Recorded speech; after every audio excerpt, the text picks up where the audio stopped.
Picture this. You finally have some money saved up. Maybe it took you a year, maybe longer, but you did it. You built a real savings cushion, and it feels good.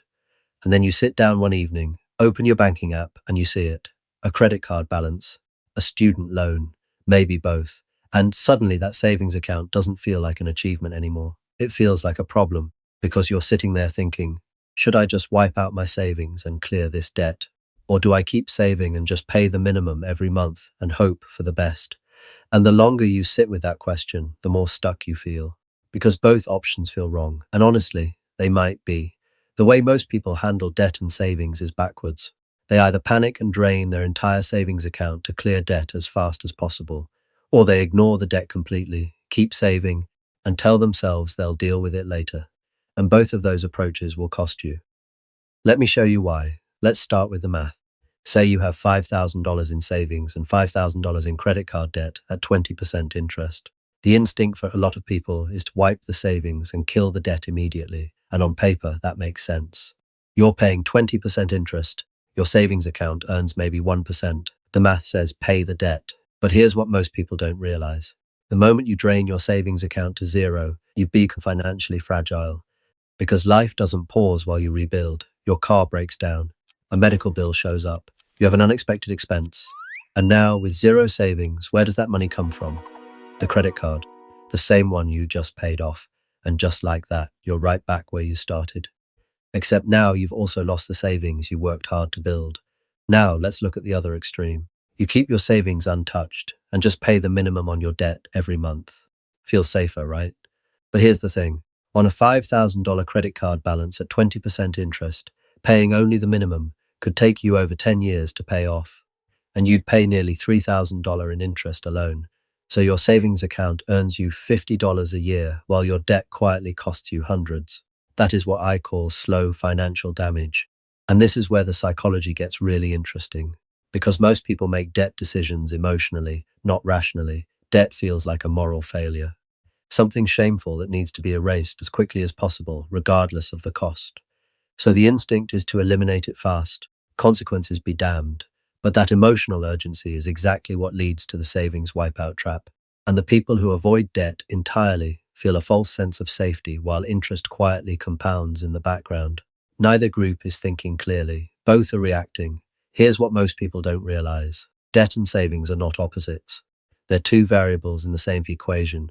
And the goal isn't to maximize one at the expense of the other. The goal is to manage both at the same time, strategically. So let's walk through the balance path. Step 1. Protect a minimum savings floor. Before you throw extra money at debt, decide on a non-negotiable savings minimum. For most people, this is 1 month of living expenses. Not your full emergency fund. Just enough of a buffer that one unexpected expense doesn't send you back into debt.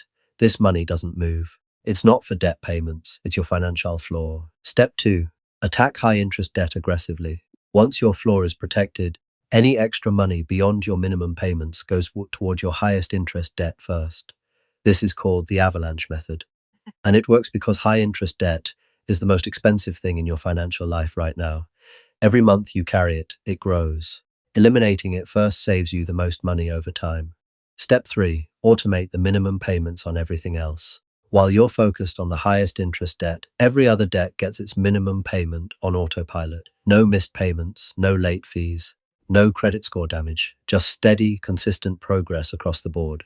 Step 4. Once high interest debt is cleared, rebuild your savings. The moment that first debt is gone, you redirect what you were paying toward it into your savings account. Now you're accelerating savings with money that was previously trapped in interest payments. This is how the momentum shifts. Think of it this way. Debt is like a leak in a bucket. Savings is the water you're pouring in. If the leak is big enough, it doesn't matter how much water you add. The bucket never fills.